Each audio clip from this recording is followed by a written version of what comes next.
എല്ലാവർക്കും നമസ്കാരം.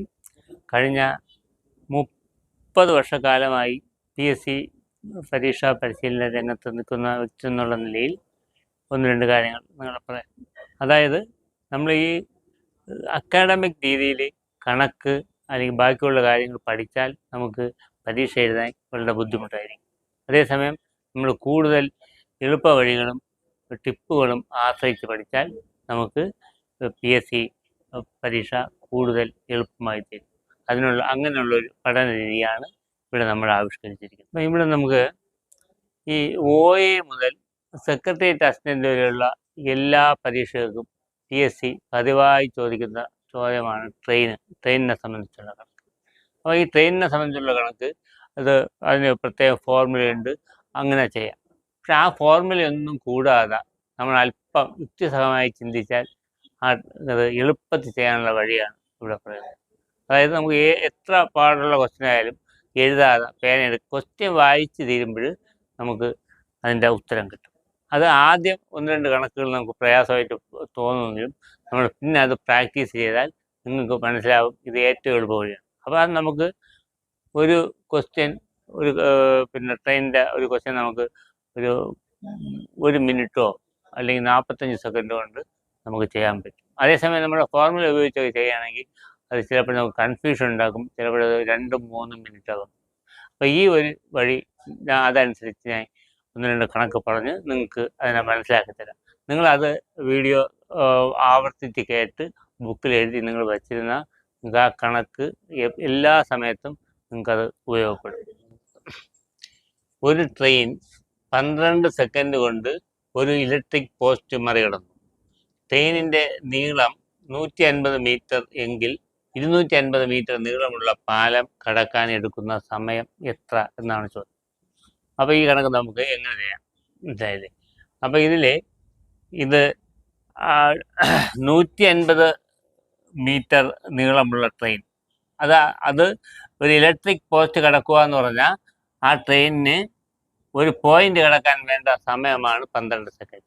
അപ്പം 150 മീറ്റർ കടക്കാൻ അതിന് 12 സെക്കൻഡ് വേണം. ഇപ്പോഴ് ട്രെയിനിന് പാലം കടക്കണമെങ്കിൽ ആ ട്രെയിനിൻ്റെ 150 മീറ്ററും പാലത്തിൻ്റെ 250 മീറ്ററും ചേർത്ത് 400 മീറ്റർ സഞ്ചരിക്കും. മനസ്സിലായല്ലേ? അപ്പം 150 മീറ്റർ കടക്കാൻ അതിന് 12 സെക്കൻഡ് വേണമെങ്കിൽ അത് 400 മീറ്റർ കടക്കാൻ വേണ്ട സമയം ഇതാണ് അതിൻ്റെ വഴി. അതായത് ഒരു ട്രെയിൻ 12 സെക്കൻഡ് കൊണ്ട് ഒരു ഇലക്ട്രിക് പോസ്റ്റ് കടന്നു, അല്ലെങ്കിൽ ഒരു പോയിന്റ് കടന്നു, അല്ലെങ്കിൽ പ്ലാറ്റ്ഫോമിൽ നിൽക്കുന്ന ഒരാളിനെ മറികടന്നു എന്ന് പറഞ്ഞാൽ ആ ട്രെയിനിന് സ്വദേവ അതിൻ്റെ നീളം സഞ്ചരിക്കാൻ വേണ്ട സമയമാണ് ആ 12 സെക്കൻഡ്. എങ്കിൽ അത് 250 മീറ്റർ നീളമുള്ള പാലം. അപ്പം ട്രെയിനിന് മൊത്തം ഒരു പാലം മറികടക്കുന്നതിന് ട്രെയിനിൻ്റെ നീളവും പാലത്തിൻ്റെ നീളവും ചേർന്നുള്ള ദൂരം സഞ്ചരിക്കും. ഇവിടെ ട്രെയിനിൻ്റെ നീളം 150 മീറ്ററും പാലത്തിൻ്റെത് 250. അങ്ങനെ 400 മീറ്റർ സഞ്ചരിച്ചാലേ അത് പോകുള്ളൂ. അപ്പം 150 മീറ്റർ സഞ്ചരിക്കാൻ 12 സെക്കൻഡ്. അപ്പോൾ 400 മീറ്റർ സഞ്ചരിക്കാൻ എത്ര സെക്കൻഡ്? അപ്പോൾ അവിടെ നമുക്ക് നോക്കാം.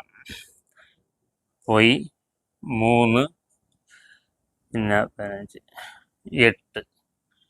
അടുത്തത് ഈ 3ഉം 12ഉം കൂടെ പോയി 4. ഉത്തരം 4 × 8 32 സെക്കൻഡ്. മനസ്സിലായല്ലോ? ഇനി നമുക്ക് അടുത്ത കണക്കിലോട്ട് പോകാം. 48 കിലോമീറ്റർ വേഗതയിൽ പോകുന്ന 50 മീറ്റർ നീളമുള്ള ഒരു ട്രെയിൻ 150 മീറ്റർ നീളമുള്ള പാലം കടക്കാൻ എടുക്കുന്ന സമയം എത്രയെന്നാണ് ചോദ്യം. അപ്പോൾ ഇവിടെ നമുക്ക് രണ്ട് കാര്യം ശ്രദ്ധിക്കാം. ആദ്യം ട്രെയിനിൻ്റെ വേഗത 48 km/h. ഇനി ട്രെയിനിന് എത്ര ദൂരം സഞ്ചരിച്ചാൽ ആ പാലം കടക്കാൻ പറ്റുമെന്ന് നോക്കാം. അത് ട്രെയിനിനൊരു പാലം കടക്കണമെങ്കിൽ ട്രെയിനിൻ്റെ നീളമായ 50 മീറ്ററും പാലത്തിൻ്റെ നീളമായ 150 മീറ്ററും സഞ്ചരിച്ചാലേ ട്രെയിനിന് പാലം കടക്കാൻ പറ്റുള്ളൂ. അപ്പോൾ ഇവിടെ നമുക്ക് ട്രെയിനിനാകെ സഞ്ചരിക്കേണ്ട ദൂരം എന്ന് പറഞ്ഞാൽ ട്രെയിനിൻ്റെ 50ഉം പാലത്തിൻ്റെ 150 200 മീറ്റർ സഞ്ചരിക്കും. 200 മീറ്റർ സഞ്ചരിച്ചാലേ ട്രെയിനിന് ആ പാലം കടക്കാൻ പറ്റൂ. ഇനി നമുക്ക് ഈ 48 കിലോമീറ്റർ വേഗതയിൽ പോകുന്ന ഒരു ട്രെയിൻ 200 മീറ്റർ സഞ്ചരിക്കാൻ എത്ര സമയം വേണം എന്ന് നമുക്ക് നോക്കാം. അപ്പോൾ ഞാൻ അതിലൊരു എളുപ്പ വഴി പറഞ്ഞുതരാം. ഈ 48 കിലോമീറ്റർ സഞ്ചരിക്കുന്ന ഒരു ട്രെയിൻ 1 മിനിറ്റിൽ അഥവാ 60 സെക്കൻഡിൽ സഞ്ചരിക്കുന്ന ദൂരം എത്രയെന്ന് കണ്ടുപിടിക്കാൻ ഒരു എളുപ്പ വഴിയുണ്ട്. അതായത് ഈ തന്നിട്ടുള്ള 48-ൽ എത്ര ആറുണ്ടെന്ന് നോക്കണം. 48-ൽ എത്ര ആറുണ്ട്? 1 6, 2 6 18, അങ്ങനെ കൂട്ടുമ്പോൾ 8 6 48. അപ്പം 48 8 6ഉണ്ട്. 48 ഭാഗം 6 8. ഈ 8നെ 100 കൊണ്ട് ഗുണിക്കുമ്പോൾ 1 മിനിറ്റിൽ സഞ്ചരിക്കുന്ന ദൂരം കിട്ടും. അപ്പോൾ 8നെ 100 കൊണ്ട് ഗുണിക്കുമ്പോൾ എത്ര വരും? 800. മനസ്സിലായില്ലേ? അപ്പോൾ ഞാൻ ഒന്നും കൂടെ പറഞ്ഞുതരാം.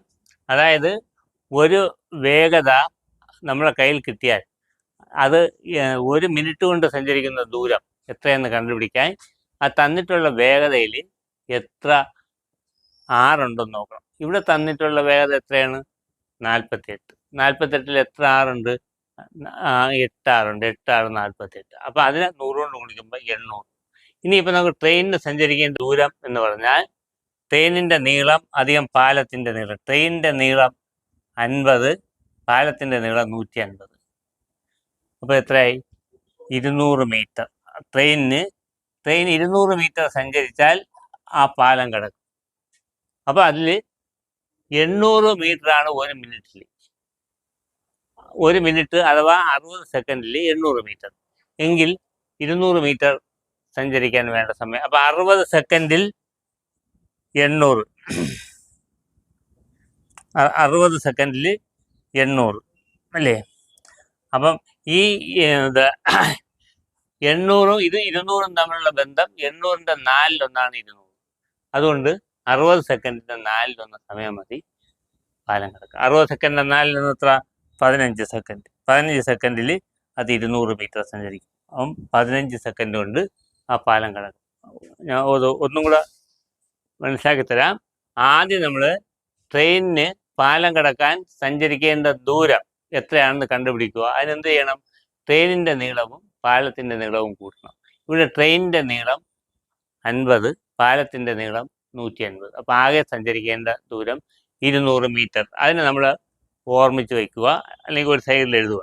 എന്നിട്ട് ഇനി ട്രെയിൻ എത്ര സമയം കൊണ്ട് ഈ 200 മീറ്റർ സഞ്ചരിക്കും? അതിന് നമുക്കൊരു എളുപ്പ വഴിയുണ്ട്. ആദ്യം നമുക്ക് 1 മിനിറ്റിൽ ട്രെയിൻ സഞ്ചരിക്കുന്ന ദൂരം കണ്ടുപിടിക്കാം. അതായത് ആ ട്രെയിനിൻ്റെ വേഗതയിൽ എത്ര ആറുണ്ടെന്ന് നോക്കണം. അപ്പോൾ ഇവിടെ ട്രെയിനിൻ്റെ വേഗത 48 ആണ്. എത്ര ആറുണ്ട്? 8 ആറുണ്ട്. 8 6 48. അപ്പം അതിന് ആ 8-നെ നമ്മൾ 100 കൊണ്ട് ഗുണിക്കണം. അപ്പം 48-നെ 100 കൊണ്ട് ഗുണിക്കുമ്പോൾ എത്രയായിരിക്കും? 800. അപ്പോൾ 800 മീറ്റർ സഞ്ചരിക്കാൻ 1 മിനിറ്റ് അഥവാ 60 സെക്കൻഡ് വേണം. എങ്കിൽ 200 മീറ്റർ സഞ്ചരിക്കാൻ എത്ര സമയം? അപ്പോൾ 200 എന്ന് പറഞ്ഞാൽ അത് 800-ന്റെ 4-1 അല്ലേ? 800-ന്റെ 2-1 400, 4-1 200. അപ്പോൾ അതുകൊണ്ട് 60 സെക്കൻഡിൻ്റെ 4-1, 60 സെക്കൻഡിൻ്റെ 2-1 30, 4-1 15. അപ്പോൾ ആൻസർ 15 സെക്കൻഡ്. നമ്മൾ നേരത്തെ പറഞ്ഞ കണക്കിന് ഒരു ക്ലാരിറ്റി വരുത്താൻ വേണ്ടി വേറൊരു കണക്ക് പറയാം. അത് നിങ്ങൾ ശ്രദ്ധിച്ച് കേട്ട് ചെയ്താൽ മതി. അപ്പോൾ അത് വളരെ സാവകാശം നമുക്ക് നോക്കാം. അതായത് 36 km/h വേഗതയിൽ പോകുന്ന 100 മീറ്റർ നീളമുള്ള ഒരു ട്രെയിൻ 200 മീറ്റർ നീളമുള്ള പാലം കടക്കാൻ എടുക്കുന്ന സമയം. ക്വസ്റ്റ്യൻ ഒന്നും കൂടെ പറയാം. അതായത് 36 km/h വേഗതയിൽ പോകുന്ന 100 മീറ്റർ നീളമുള്ള ഒരു ട്രെയിൻ 200 മീറ്റർ നീളമുള്ള പാലം കടക്കാൻ എടുക്കുന്ന സമയം. ഇത് നമുക്ക് എങ്ങനെ എഴുതാതെ ചെയ്യാം നോക്കാം. അപ്പം ഇവിടെ ട്രെയിനിന് സഞ്ചരിക്കേണ്ട ദൂരം എന്ന് പറഞ്ഞാൽ ട്രെയിനിൻ്റെ നീളമായ 100 മീറ്ററും പാലത്തിൻ്റെ നീളമായ 200 മീറ്റർ. അപ്പം 100 അധികം 200 300 മീറ്റർ സഞ്ചരിക്കണം. ഇനി നമുക്ക് ട്രെയിനിൻ്റെ വേഗതയിൽ നിന്നും എങ്ങനെ 1 മിനിറ്റ് സഞ്ചരിക്കുന്ന ദൂരം നോക്കാം. ഇവിടെ ട്രെയിനിൻ്റെ വേഗത എത്രയാണ്? 36 km/h. അപ്പം നമ്മൾ നേരത്തെ പറഞ്ഞ പ്രകാരം ഈ 36-ൽ എത്ര ആറുണ്ടെന്ന് നോക്കണം. അത് നമുക്കറിയാമല്ലോ, 6 6 36. അപ്പം അതിൽ 6 6 ഇനി നമ്മൾ ആ 6നെ 100 കൊണ്ട് ഗുണിക്കുമ്പോൾ ഒരു മിനിറ്റിൽ സഞ്ചരിക്കുന്ന ദൂരം കിട്ടും. 6നെ 100 കൊണ്ട് ഗുണിക്കുമ്പോൾ എത്ര കിട്ടും? 600. അപ്പോൾ അത് ഒരു മിനിറ്റിൽ 600 മീറ്റർ സഞ്ചരിക്കും. ഇപ്പം നമുക്ക് ട്രെയിനിന് സഞ്ചരിക്കേണ്ട ദൂരം 300 മീറ്ററാണ്. അപ്പോൾ 600-ഉം 300-ഉം തമ്മിലുള്ള ബന്ധം എന്താണ്? 600-ൻ്റെ പകുതിയാണ് 300. അപ്പോൾ 600 മീറ്റർ സഞ്ചരിക്കാൻ എത്ര സമയം എടുക്കുമോ അതിൻ്റെ പകുതി സമയം മതി 300 മീറ്റർ സഞ്ചരിക്കാൻ. നമ്മൾ പറഞ്ഞത് പ്രകാരം 600 മീറ്റർ സഞ്ചരിക്കാൻ 1 മിനിറ്റ് അഥവാ 60 സെക്കൻഡ്. അതുകൊണ്ട് 300 മീറ്റർ സഞ്ചരിക്കാൻ അര മിനിറ്റ് അഥവാ 30 സെക്കൻഡ്. മനസ്സിലായല്ലോ? വേണമെങ്കിൽ ഞാൻ ഒന്നും കൂടെ പെട്ടെന്ന് പറഞ്ഞുതരാം. 36 കിലോമീറ്റർ വേഗതയിൽ പോകുന്ന ട്രെയിൻ. അപ്പോൾ ആദ്യം നമ്മളത് 1 മിനിറ്റിൽ സഞ്ചരിക്കുന്ന ദൂരം കാണാം. അതിന് 36-ൽ എത്ര ആറുണ്ടെന്ന് നോക്കണം. എത്ര ആറുണ്ട്? 6 6 36 6. അപ്പോൾ അതിനെ 100 കൊണ്ട് ഗുണിക്കുമ്പോൾ അത് 1 മിനിറ്റിൽ 600 മീറ്റർ സഞ്ചരിക്കും എന്ന് കിട്ടും. പിന്നെ രണ്ടാമത് നമ്മൾ കണ്ടുപിടിക്കേണ്ടത് പാലം കടക്കാൻ ട്രെയിൻ സഞ്ചരിക്കേണ്ട ദൂരം. അതിന് ട്രെയിനിൻ്റെ നീളം പ്ലസ് പാലത്തിൻ്റെ നീളം. ഇവിടെ ട്രെയിനിൻ്റെ നീളം 100 മീറ്ററും പാലത്തിൻ്റെ നീളം 200 മീറ്റർ. അപ്പോൾ ആകെ സഞ്ചരിക്കേണ്ട ദൂരം 300 മീറ്റർ. നമ്മൾ നേരത്തെ 1 മിനിറ്റിൽ അത് 600 മീറ്റർ സഞ്ചരിക്കും എന്ന് കണ്ടു. അപ്പോൾ ഇപ്പോൾ എത്രയാണ് സഞ്ചരിക്കേണ്ടത്? 300. ഈ 300 എന്ന് പറഞ്ഞാൽ 600-ൻ്റെ പകുതി. അപ്പോൾ 600 സഞ്ചരിക്കാൻ എത്ര സമയം വേണോ അതിൻ്റെ പകുതി മതി 300 സഞ്ചരിക്കാൻ. 600 സഞ്ചരിക്കാൻ എത്ര സെക്കൻഡ് വേണം? 60 സെക്കൻഡ്. അതുകൊണ്ട് 300 സഞ്ചരിക്കാൻ വേണ്ട സമയം 15 സെക്കൻഡ്. ഓക്കെ, അടുത്ത നമുക്കൊരു കണക്ക് നോക്കാം. ഇത് ക്വസ്റ്റ്യൻ എഴുതണ്ട, നിങ്ങൾ ശ്രദ്ധിച്ചാൽ മതി. 100 മീറ്റർ നീളമുള്ള ഒരു ട്രെയിൻ 150 മീറ്റർ നീളമുള്ള ഒരു പാലം 15 സെക്കൻഡ് കൊണ്ട് കടന്നു എങ്കിൽ ട്രെയിനിൻ്റെ വേഗത എത്ര? ഒന്നും കൂടെ പറയാം. 100 മീറ്റർ നീളമുള്ള ഒരു ട്രെയിൻ 150 മീറ്റർ നീളമുള്ള ഒരു പാലം 15 സെക്കൻഡ് കൊണ്ട് കടന്നു എങ്കിൽ ട്രെയിനിൻ്റെ വേഗത. അപ്പം ഒരു ട്രെയിനിന് ഒരു പാലം കടക്കണമെങ്കിൽ അതിന് സഞ്ചരിക്കേണ്ടത് എന്തൊക്കെയാണ്? ട്രെയിനിൻ്റെ നീളവും പാലത്തിൻ്റെ നീളവും. ഇവിടെ ട്രെയിനിൻ്റെ നീളം 100 മീറ്ററും പാലത്തിൻ്റെ നീളം 150 മീറ്ററും. അപ്പം ട്രെയിനിന് എത്ര മീറ്റർ സഞ്ചരിക്കണം? 100 + 150 250 മീറ്റർ. അപ്പോൾ 250 മീറ്റർ സഞ്ചരിക്കാൻ ട്രെയിൻ എടുത്ത സമയം എത്ര? 15 സെക്കൻഡ്. അപ്പം 15 250. ഇനി നമ്മൾ ആ ട്രെയിൻ 1 മിനിറ്റിൽ സഞ്ചരിച്ച ദൂരത്തിലോട്ട് വരണം. അപ്പം 15 സെക്കൻഡിൽ 250 എങ്കിൽ 30 സെക്കൻഡിൽ എത്രയായിരിക്കും? 500. 60 സെക്കൻഡ് അഥവാ 1 മിനിറ്റിൽ എത്രയായിരിക്കും? 1000. അപ്പോൾ 1 മിനിറ്റ് സഞ്ചരിക്കുന്ന ദൂരത്തിൽ എത്ര 100 ഉണ്ടെന്ന് നോക്കണം. ഇവിടെ 1 മിനിറ്റ് സഞ്ചരിച്ച ദൂരം എന്ന് പറഞ്ഞാൽ 1000 ആണ്. 1000-ൽ എത്ര 100 ഉണ്ട്? 6. അല്ല, 1000-ൽ 10 100 ഉണ്ട്. 1000-ൽ 10, ആ 10-നെ 6 കൊണ്ട് ഗുണിക്കണം. 10-നെ 6 കൊണ്ട് ഗുണിക്കുമ്പോൾ എത്ര കിട്ടും? 10 × 6 60 km/h ആണ് ട്രെയിനിൻ്റെ വേഗത. എല്ലാവരും ശ്രദ്ധിക്കുക, എളുപ്പം പറഞ്ഞുതരാം. അതായത് 100 മീറ്റർ നീളമുള്ള ഒരു ട്രെയിൻ 150 മീറ്റർ നീളമുള്ള ഒരു പാലം 15 സെക്കൻഡ് കൊണ്ട് കടന്നു എങ്കിൽ ട്രെയിനിൻ്റെ വേഗത എത്ര? അപ്പം നമ്മൾ ഇത് 100 150 250 മീറ്റർ സഞ്ചരിക്കാൻ അത് 15 സെക്കൻഡ് എടുക്കും. നമ്മളതിന് 1 മിനിറ്റ് സഞ്ചരിക്കുന്ന ദൂരത്തിലോട്ടാണ് കൊണ്ടുവരേണ്ടത്. അപ്പം 15 സെക്കൻഡിൽ 250 എങ്കിൽ 30 സെക്കൻഡിൽ എത്രയായിരിക്കും? 500.